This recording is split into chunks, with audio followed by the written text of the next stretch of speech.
મિત્રો આજે આપણે ગુજરાતી વિષયના એવા સ્વરૂપ વિશે વાત કરવાની છે કે જે ગુજરાતીના શબ્દો, ગુજરાતીના વાક્યો અને ગુજરાતીના પદ બનાવવા માટે વિશિષ્ટ કારગત નીવડે છે.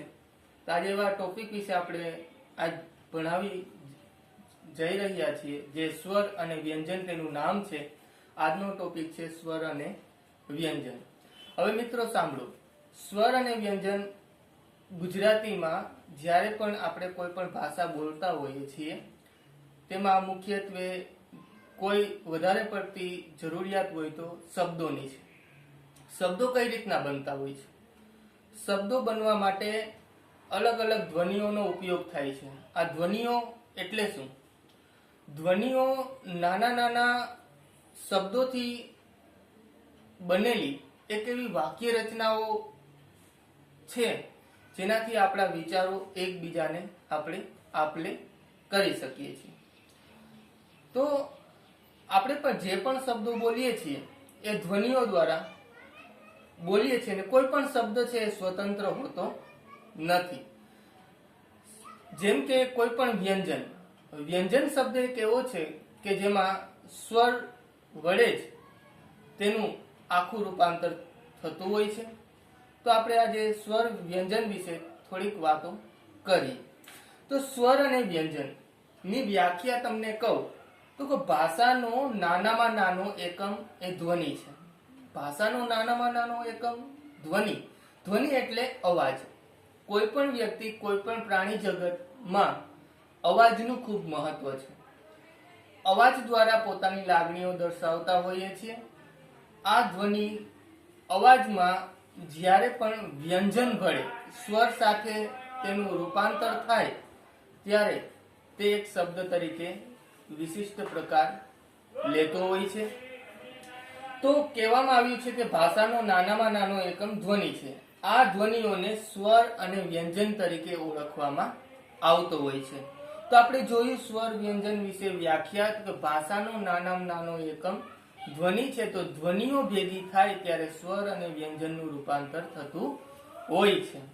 તો હવે આપણે જોઈએ, પેલો ટોપિક છે સ્વર. તો સ્વર એટલે શું? જે ધ્વનિઓનું ઉચ્ચારણ આપણે કરીએ તો બીજી ધ્વનિઓની સહાયતા વગર કરીએ એટલે પોતાની રીતના તે સ્વતંત્ર હોય છે. પોતાની રીતના સ્વતંત્ર હોય છે ત્યારે તે સ્વરનો ઉદ્ભવ થતો હોય છે. તો આપણે ગુજરાતી ભાષાના વ્યાકરણની પરિભાષામાં તેને આપણે સ્વર કહીશું. સ્વર સ્વતંત્ર હોય છે.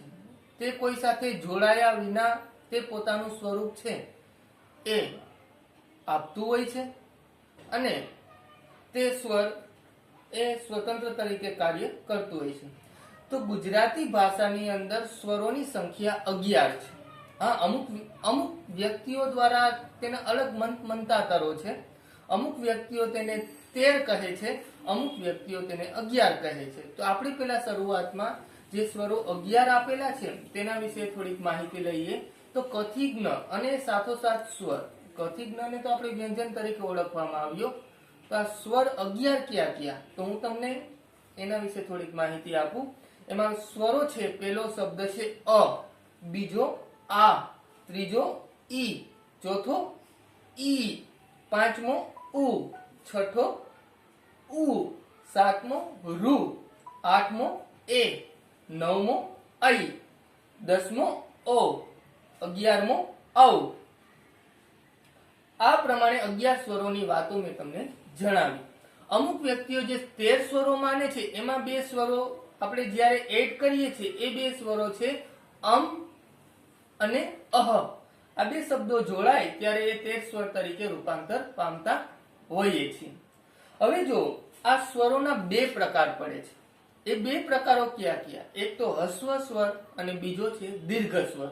તો હસ્વ સ્વરની વ્યાખ્યા એમ કહે છે કે આ બોલવામાં ટૂંકો છે.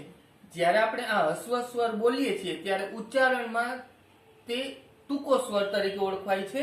તેને હસ્વ સ્વર કહે છે. એ ગુજરાતી ભાષાની અંદર 4 હસ્વ સ્વર તરીકે આવે છે. તેમાં પહેલો શબ્દ છે અ, બીજો ઈ, ત્રીજો ઉ અને ચોથો છે રૂ. આ 4 શબ્દો જ્યારે આપણે મુખ દ્વારા ઉચ્ચારણ કરીએ છીએ ત્યારે તેનું ઉચ્ચારણ ટૂંકું થાય છે, એટલે તેને હસ્વ સ્વર તરીકે ઓળખવામાં આવતા હોય છે. આગળ વાત કરીએ, તેનો સ્વરનો બીજો પ્રકાર છે દીર્ઘ સ્વર. હસ્વ સ્વર ટૂંકો હતો, તેના 4 આપણે શબ્દોની વાતો કરી, અક્ષરોની વાતો કરી. હવે દીર્ઘ સ્વર માં ઊંધું હોય છે, જેમ કે તે લાંબો હોય છે, તે બોલવામાં લાંબો હોય છે, તેટલા માટે તેને દીર્ઘ સ્વર કહેવામાં આવે છે. તેના 7 અક્ષરો છે. એ કયા કયા અક્ષરો હું તમારી સામે બોલું છું, એમાં આ, ઈ, ઉ, એ, ઐ, ઓ અને ઔ. પાછું હું તમને એકવાર કહું, આ, ઈ, ઉ, એ, ઐ અને ઓ. આ 7 સ્વરો દીર્ઘ સ્વરો મેં તમારી સામે બોલ્યા, તો બોલતાની સાથે આપણે તેને લાંબુ ઉચ્ચારણ કરવું પડે. કેવું ઉચ્ચારણ કરવું પડે? લાંબુ ઉચ્ચારણ કરવું પડે, ત્યારે તે દીર્ઘ સ્વર તરીકે આવતા હોય છે. બીજી એક વાત તમને કહું તો સ્વરમાં હસ્વ સ્વર અને દીર્ઘ સ્વર. હવે બીજા ભાષાની દ્રષ્ટિએ જોઈએ તો બે બીજા પ્રકાર પડે છે. એક તો સજાતીય સ્વર અને બીજું છે વિજાતીય સ્વર. હવે સજાતીય સ્વર તરીકે કહેવામાં આવે છે કે એક જ સ્થાનમાંથી બોલાતા સ્વરો પરસ્પર સજાતીય સ્વરો છે. એક જ સ્થાન. એ કઈ રીતના? દાખલા તરીકે અ શબ્દ હોય એને આ, ઈ અને ઈ શબ્દ હોય ઉ અને ઉ. જો સજાતીય શબ્દોને બોલીએ ત્યારે એક જ સ્થાનમાંથી બોલાતા હોય છે. જેમ કે અ બોલીએ તો આ, ઈ બોલીએ તો ઈ લંબાવવો પડે, ઉ બોલીએ તો આખો ઉ બોલવો પડે.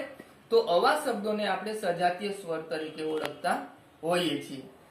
હવે બીજું છે વિજાતીય સ્વરોની વ્યાખ્યામાં હું તમને કહું કે જુદા જુદા સ્થાનમાંથી બોલાતા સ્વરોને આપણે વિજાતીય સ્વરો તરીકે ઓળખવામાં આવે છે. ઈ કેવા સ્વરો? જેમ કે ઈ, અ, આ, ઉ, એ, ઐ વગેરે.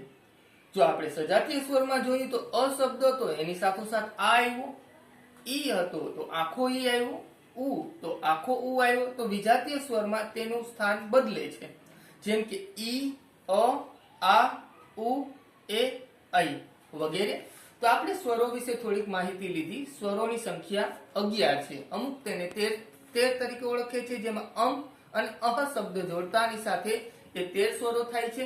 હું તમને પાછા સ્વરો રિપીટ કરી દઉં છું. એ 11 સ્વરો છે અ, આ, ઈ, ઉ, રૂ, એ, ઐ, ઓ, ઔ. આ મેં તમને 11 સ્વરો કીધા. એની સાથે સાથે બે શબ્દો જોડાણા, એ છે અમ અને અહ. આમ થતાની સાથે તે સ્વરોની સંખ્યા 13 થઈ. ચાલો મિત્રો, હવે સ્વરોની સંખ્યા વિશે તો આપણે પૂરતી માહિતી લઈ લીધી. હવે એક બીજો ટોપિક છે વ્યંજન. કારણ કે વ્યંજન છે એ અધૂરો છે સ્વર વિના. વ્યંજન સ્વતંત્ર નથી હોતા. વ્યંજન શબ્દ સાથે સ્વર જોડાય ત્યારે એક આપણી સામે આખો શબ્દ બનતો હોય છે. આખા શબ્દ બને ત્યારે એક અમૂલ્ય વિશિષ્ટ પ્રકારના શબ્દોનો ઉદ્ભવ થતો હોય છે, અને એ શબ્દો ભેગા થાય ત્યારે વાક્ય બનતો હોય છે. અને વાક્ય છે એ આપણા વિચારોની આપ-લે કરવામાં સરળતાથી એક વાતને બીજી વાતને સમજાવવામાં કારગત નીવડતું હોય છે. તો અહીંયા આપણે વ્યંજન વિશે વાત કરશું.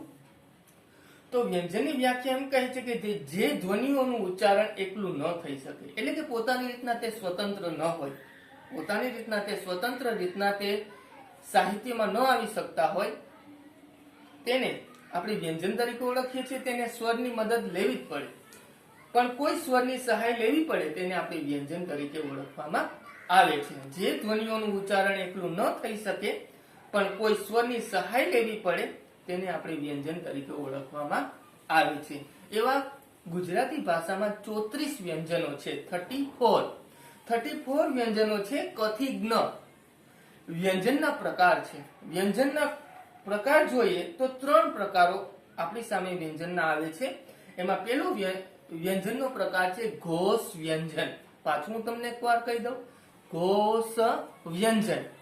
જે વ્યંજનના ઉચ્ચારણમાં કોમળતા હોય, આપણે બોલતાની સાથે જ એક કોમળતાનો ભાવ આપણા મુખ દ્વારા સ્પષ્ટ રીતના ઉચ્ચારણ રૂપે આવતો હોય તેવા વ્યંજનને આપણે ઘોષ વ્યંજન તરીકે ઓળખવામાં આવે છે. જેમ કે કોમળતાનો રણકો, રણકાનો મતલબ થાય છે અવાજ, કોમળતાનો અવાજ આવતો હોય એવા શબ્દોને આપણે ઘોષ વ્યંજન તરીકે ઓળખવામાં આવે છે. જેમ કે ગ, ધ, જ, ઝ, ડ, ઢ, દ, ઘ, બ, ભ, મ, ય, ર, લ, વ અને હ. આ શબ્દો મેં તમારી સામે બોલ્યા એ તમે તમારા મુખ દ્વારા બોલશો ત્યારે તમને મુખમાંથી ઉચ્ચારણ કરશો ત્યારે કોમળતા નો ભાવ દર્શાવે એવા શબ્દોને આપણે ઘોષ વ્યંજન તરીકે ઓળખવામાં આવતા હોય છે. આ જોયું ઘોષ વ્યંજન વિશે. હવે બીજો એક પ્રકાર છે વ્યંજનનો અઘોષ વ્યંજન. હવે ઘોષ વ્યંજનમાં આપણે જોયું કે એ બોલતાની સાથે કોમળતા, એક પ્રકારનો આનંદ આવતો હોય એવા શબ્દોને આપણે ઘોષ વ્યંજન તરીકે ઓળખ્યા. બીજું છે અઘોષ વ્યંજન, જે વ્યંજનના ઉચ્ચારણમાં કર્ણનો સમાનાર્થી થાય છે કાન, કાનને કોમળતાના રણકા વિનાનો અર્થાત કઠોર લાગે. જેમ કે આપણે ઘોષ વ્યંજનમાં જોયું કે કોમળતા હોય અને અઘોષમાં કોમળતા વિનાનો હોય. એ બોલતાની સાથે કાનને એ શબ્દ કઠોર લાગે તેવા શબ્દોને આપણે અઘોષ વ્યંજન તરીકે ઓળખવામાં આવતો હોય છે. જેમ કે હું તમને એ શબ્દો વિશે માહિતી આપું છું. જેમ કે ક, ખ, ચ, છ, ટ, ઠ, ત, થ, પ, ફ, સ, સ. આ શબ્દો છે જે કોમળતાના રણકા વિનાના હોય એવા શબ્દોને આપણે અઘોષ વ્યંજન તરીકે ઓળખતા હોઈએ છીએ. પાછું એકવાર તમને રિપીટ કરી દઉં. ઘોષ વ્યંજન જે કોમળતા દર્શાવતું હોય, અઘોષ વ્યંજનમાં કોમળતા ન પણ હોય, કોમળતા એટલે કે કાનને ન ગમે એવા શબ્દો, એના બે પ્રકાર જોયા. હવે ત્રીજો છે અનુનાસિક વ્યંજન. એનો વ્યંજનનો ત્રીજો પ્રકાર આપણી સામે આવે છે અનુનાસિક વ્યંજન. જે વ્યંજનો પોતાના સ્થાન ઉપરાંત નાકમાંથી બોલાય છે. જો શબ્દો છે એ શરીરના વિવિધ અંગોમાંથી નીકળતા હોય છે. અમુક જેમ કે કાનને ગમે એવા હોય, અમુક કાનને ન પણ ગમે એવા હોય, અને અમુક કોમળતાનો ભાવ દર્શાવતા હોય, અમુક કોમળતાનો ભાવ ન દર્શાવતા હોય. તો અનુનાસિક વ્યંજન એમ કહે છે કે એ નાકમાંથી બોલાય એવા શબ્દોને આપણે અનુનાસિક વ્યંજન તરીકે ઓળખવામાં આવે છે. જેમ કે હણ, ન અને મ. આવા શબ્દો મેં તમારી સામે મૂક્યા. એ શબ્દો છે નાક દ્વારા, એટલે કે એવો ભાવ આપણને થાય કે નાકમાંથી એનું ઉચ્ચારણ નીકળતું હોય એવા શબ્દોને અનુનાસિક વ્યંજન તરીકે ઓળખતા હોઈએ છીએ. હવે આપણે જોયું વ્યંજનના 3 પ્રકાર જોયા. એક તો ઘોષ વ્યંજન જેની અંદર કોમળતાનો રણકો જોયો. બીજું છે અઘોષ વ્યંજન જેમાં કોમળતાના રણકા વિનાના શબ્દો હતા. ત્રીજું છે અનુનાસિક વ્યંજન જેની અંદર નાક માંથી બોલાય એવા શબ્દો વિશે તમને માહિતી આપી. હજી વ્યંજનના વધુ 2 પ્રકાર પડે છે. એ 2 પ્રકાર છે અલ્પ પ્રાણ વ્યંજન. અલ્પ એટલે થોડું, અલ્પ એટલે થોડું. જે વ્યંજનોના ઉચ્ચારણ કરતી વખતે ઓછા પ્રાણવાયુની જરૂર પડે. ઓછા પ્રાણવાયુ, જ્યારે એક શબ્દ છે એ સિમ્પલ રીતના એ મુખ દ્વારા નીકળી જાય, તેમાં પ્રાણવાયુની સંખ્યા એટલે કે પ્રાણવાયુની જરૂર ઓછી પડે એવા શબ્દોને અલ્પ પ્રાણવાયુ વ્યંજન કહેવામાં આવતા હોય છે. અલ્પ પ્રાણ વ્યંજન, તેને અલ્પ પ્રાણ કહેવામાં આવે છે. બીજો પ્રકાર છે મહાપ્રાણ વ્યંજન.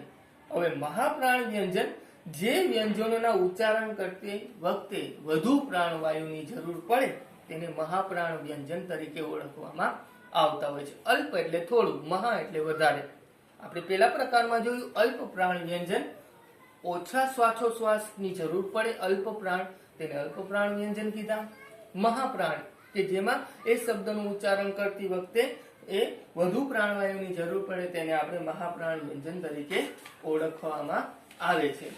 આ સ્વર અને વ્યંજન એ શબ્દો આપણે એક કોષ્ટક દ્વારા આપણે એની સમજૂતી હું તમને આપવા માંગુ છું કે તે જે તમને જાણવાથી ઘણી બધી માહિતી મળશે કે સ્વર અને વ્યંજન, બરોબર. એમાં વ્યંજન, ખાસ વ્યંજન છે એ અલ્પપ્રાણ, મહાપ્રાણ, અલ્પપ્રાણ, મહાપ્રાણ કેવા કેવા સ્થાનોથી અમુક શબ્દો કંઠવ્ય હોય, અમુક શબ્દ તાલવ્ય હોય, અમુક શબ્દ મૂર્ધન્ય હોય, અમુક શબ્દ દંત્ય હોય, અમુક શબ્દ ઓષ્ટવ્ય હોય અને અમુક શબ્દ દંત ઓષ્ટવ્ય હોય, એની માહિતી હું તમને આપવા માંગુ છું એક એક અક્ષર પ્રમાણે. કંઠ એટલે ગળું થશે, તો ગળુંમાંથી નીકળતા શબ્દો જે ગળાને એવું આપણને અનુભવ થાય કે સ્પર્શ કરે એવા શબ્દો હોય.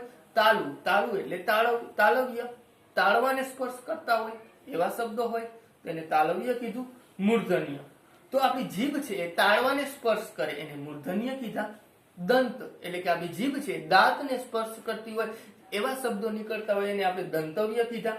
ઓષ્ટવ્ય, બે હોઠ ભેગા થાય, કેવા બે હોઠ ભેગા થાય ત્યારે જે શબ્દો નીકળે છે એને આપણે ઓષ્ટવ્ય કીધા.